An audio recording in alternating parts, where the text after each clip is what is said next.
Oh, hi, everybody. My name is Matt Stores, and welcome to Mattsplaining. On today's episode, I have somebody on who's going to talk about one of my favorite bands. Expert, please introduce yourself and tell us what you're an expert in. Hi, Matt. My name is Will Carey. I'm a stand-up comic and podcaster based in New York City, and I am an expert in the music of the band Blink 182. Absolutely wonderful. A lot of people don't know this about me, but my understanding of Blink 182 is pretty thorough. A lot of people overlook the fact that they were the second epicenter of the pop punk divide, with Green Day being number one, where they just came in and they had this huge crater. With one of the things, it was on the artwork even of the album. And a lot of people think like, oh, they just think about Green Day and like pop punk and all that. But Mm-hmm. Blink 182 came in and it's like a bunker bomb. Blink 182 is the bunker bomb of the pop punk movement. And for a lot of people, it wasn't punk enough for the mainstays, the people that are at the Iggy Pop concert, just waiting to fight. And it's too extreme for the folks that are just coming from Radio Disney at the time. Mm-hmm. But what was really fascinating as somebody that went to a religious middle school is how people circumvented and figured out ways to bring Blink 182 into their lives. And one of the ways in which they did that was they tried to find Bible verses with 182 in it. And the one that I found that a Bible study picked out was they called themselves Born Again 18:2 as opposed to 182. They put the little colon in there. Mm-hmm. And I believe it was like Isaiah or something like that, or Psalms, or I think it was Psalms. Hold on, I'll check. Yeah, it was Psalms. And the Lord is my rock and my fortress, my deliverer, and it goes on. But ultimately, they were able to do that, and they were able to start doing fundraisers to go to a Blink 182 concert because their parents just wouldn't pay attention to what the music was. And so they ultimately got to go to the concert with their hyper religious chaperones, and that got shut down right quick after that. You would think that at some point prior to purchasing the tickets, they would have listened to the music, but they did not. A lot of people think that What's My Age Again, one of their most popular songs, is about the conflict of growing up and becoming an adult and what that means and responsibility. But a lot of people actually have come to think now, at least the people that are aging, that aged with them, that it's really about the early onset of dementia. And that's really helped a lot of people like kind of process the Alzheimer's and dementia diagnosis when it's come. Who would know? Let's see. Huh.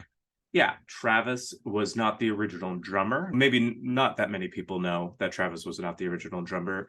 That's just something that I am keenly aware of. A lot of people don't know this, is that they actually, like many bands, have auditioned a multitude of drummers over the years, and especially in that transition from their original drummer to Travis, they auditioned some really famous drummers. The most notable, of course, was a disguised Phil Collins, who was trying to prove that he still had it and that he could go into yet another genre of music. But they saw through that pretty quickly. He just was too demanding and too domineering, even just as an auditioner. They're like, yeah, you have talent, but like, I don't know if like you really fit with what we're trying to go for. Based on what you've heard so far, about how much of that would you say was accurate? I'd give you like an 85 on that. I would say if you were throwing a dart at a map of the United States and you were aiming for New York, I'd say you hit like Philadelphia. Okay. Wow. All right. Fantastic. Yeah, I think you got pretty close. The few things I want to get to because I hadn't heard of them. The Bible verses thing, I had not heard that, but it sounds very similar to something that I know Tom DeLonge, who is the original guitarist and vocalist who quit the band, rejoined the band, quit the band, and is now rejoined again. I know when they were getting started, what he would do is call high schools and say that Blink were a inspirational band with a strong anti-drug message and ask to come play at like a school assembly or at a lunch hour and then get shut down after one song. I know that I read that in their book that came out a few years ago. And then to your point about the like religious like chaperones, it reminded me of something that I know happened a lot because I saw Tom talk about it on Craig Kilborn back when he was the host of the Late Late Show. Mm-hmm. On one particular tour they did, they had a giant flaming sign of the word fuck that would Okay. light up right when they would come out on stage. They'd come out to the theme music from 2001 A Space Odyssey. The curtain would drop, and then there would just be this giant flaming fuck in the as the stage prop. And then you would just, as Tom described, see a stream of parents taking their children out of the concert. So Delightful. I do remember that sounded very similar to me as well. The Phil Collins thing sounds a lot like something that they would make up in an interview to mess with a journalist. Okay. I I personally hadn't heard that, but I do know their original drummer was a guy named Scott Rayner, who a lot of people think that the Blink song Man Overboard is about Scott Rayner and how he ended up leaving the band. But having Travis Barker, who was originally the drummer for the ska band, the Aquabats, Right. join the band was one of the best decisions they could have made, because lots of people call Travis like one of the best rock drummers of the past like 20 years, of which I very much agree. And I would Oh, even say, absolutely. like his ability to not only play any style of music, but his ability to kind of, I think he's very in tune with what is still cool. Because if you listen to, there's this revival of pop punk that's happening right now, and there's lots of like young kids and rappers that are getting famous on TikTok doing like basically rap meets pop punk, and a lot of them are produced by Travis Barker, and he plays drums on them. He also, Oh, cool. and a lot of people would probably know, he played drums on Machine Gun Kelly's two pop punk albums that he put out recently. And he recently played drums and co-produced Avril Lavigne's newest album, Love Sucks, which is very, very good if people haven't heard it. Oh, that's great. I did not know. I know he's very prolific, and I originally got exposed to him through the Aquabats and my friends at the time Uh-huh. who were really, really into them, and then subsequently Blink 182. When did you first get into the band? I became aware of them when I was 13 years old. I had, folks might remember the Now That's What I Call Hmm. CD series. I had Now That's What I Call Music Volume 3.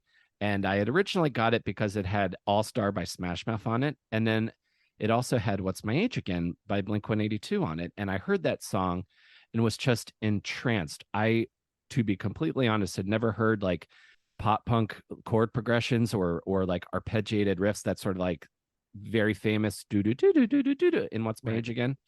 And I was just entranced by it. And I was like, I need to hear more of this. And it took some convincing to get my mom on board, because that song comes from an album called Enema of the State, which Right. very famously has a porn star dressed as a sexy nurse on the cover. So it took a little bit of finessing, but I was able to wear my mom down. And it was the first time I had ever heard anything remotely close to punk rock or pop punk. And they became like the tip of like my punk rock iceberg. Once I heard Blink, I was like, what else sounds like this? And that's how I discovered Newfound Glory. And then I went back and discovered Green Day. And then I would read and watch interviews with Blink where they would talk about this band called the Descendants.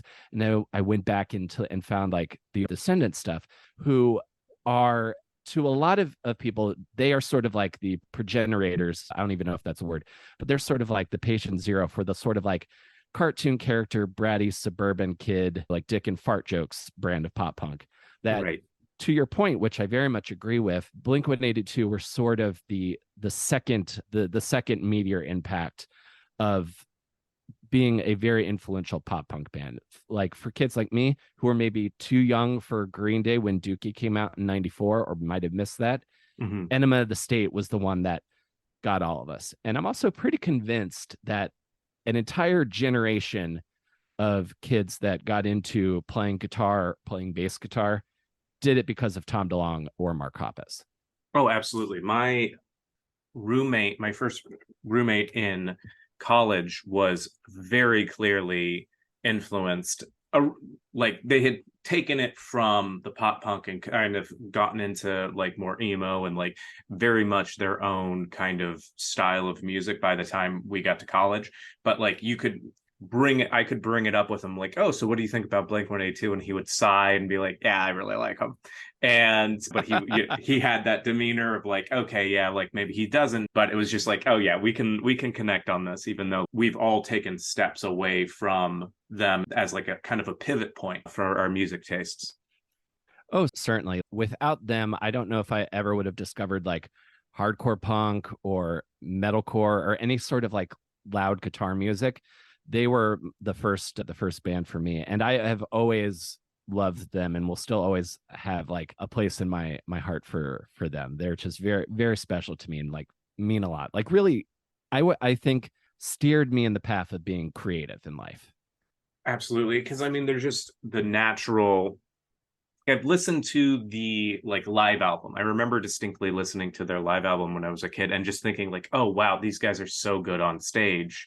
Uh-huh. These guys are so they're having fun and they're talking to the audience and having like what their personas were in the song and what their personas were on stage didn't seem all too dissimilar, if that makes sense. Yeah, absolutely. They weren't playing characters when they were on stage. They were Right. just being who they naturally are. And I connected to that because that was kind of my sense of humor at that time, and that they reminded me of like a lot of my friends. So Right. I saw myself in them, and I also saw like a cool older brother that I didn't have. Absolutely, yeah. And I mean, as somebody who my older brothers were Green Day folk, and so I kind of got more in. Like I had that as an exposure already, but it was like, oh, this is what my brothers listen to. Blink 182 was more so like, oh, this is my music now, and I Hmm. get to choose what I want to listen to. And I, kind of got that like hand me down, like trickle down music taste. Yeah. But it was very nice to have something where it was like, oh no, this is a little bit my own, and I can kind of figure out what I like from here. Oh yeah, absolutely. They kind of like they build the ship and then you set out into the ocean and then you just kind of like are like a sea captain like looking for like your next like favorite at band or your next favorite album. Like the next thing that is going to kind of blow your mind, that sense of discovery for like if you're like really into music or into any sort of art, like that sense of discovery is really exciting and it's fun to repeat that feeling. Absolutely. It's the I feel like that's the thing that connects us with all music. It's just like, oh, it's the shared experience, but also that shared excitement when like you may have had this experience, but you were like, oh, I had this great connection to this album, to this song, and you put it on for somebody and they just don't seem to get it because like that's just not the context that they need to hear the song in. But then Mm-hmm. when you meet somebody and you can connect over the song and you can talk about the song and you're like, oh wait, you like this, you like this. One of my favorite memories is, well, this isn't my favorite memory, but I had a bully who was picking on me a bunch, and then like I'm like, oh, talking to somebody else as he was coming back to bully me, like, oh yeah, like I'm listening to, I want to say it was Blink 182, but I feel like I was a little too young for that. And he's Mm-hmm. like, wait, you listen to them? And I'm like, yeah. And they're like, oh, that's so cool. And then they stop being my bully immediately because we had similar music tastes. That's amazing. Well, I'm sorry you got bullied, but I think it's really cool that that connection with music was able to affect such a quick and immediate change. I would love to share a quick anecdote. Please. Yeah.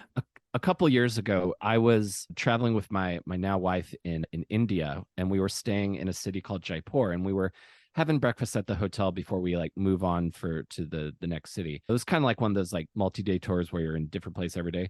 So I'm eating breakfast, and I happen to be wearing a Blink 182 shirt, and in Jaipur, India, which is sort of like not as big as New Delhi, but it's still a pretty big city. Working at the hotel comes up to me and says, "Sir, I love your shirt. I love that band. They're so good." And I remember thinking, I'm on like halfway around the world and I'm having this connection with this person who's probably got a completely different like life experience from me, but we're having this moment over this band. And I thought Yeah. that was, again, not to get too sentimental, but I feel like those are some of the magic things that make art really important.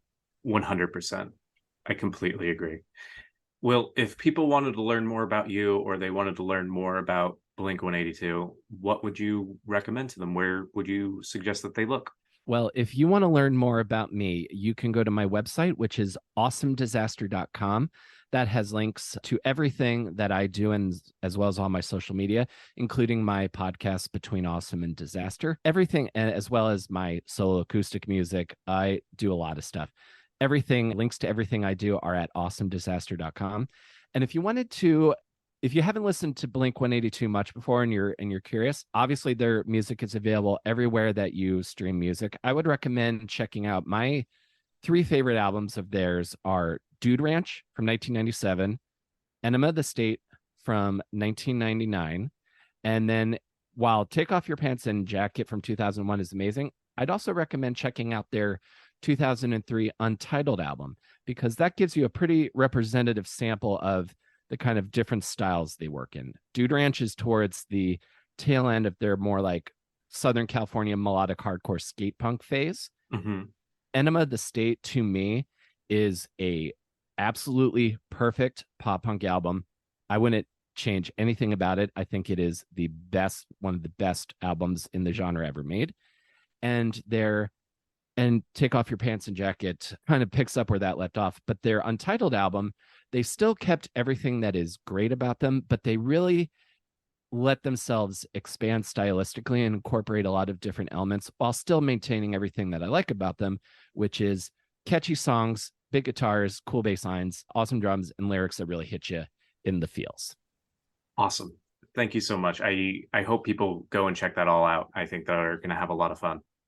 Absolutely. And Matt, this was a real joy. Thank you again for having me. I really enjoyed this. Absolutely. I enjoyed it very much, and I'd love to have you back. I know you mentioned some other areas that you felt like you were an expert in, so definitely would love to do that.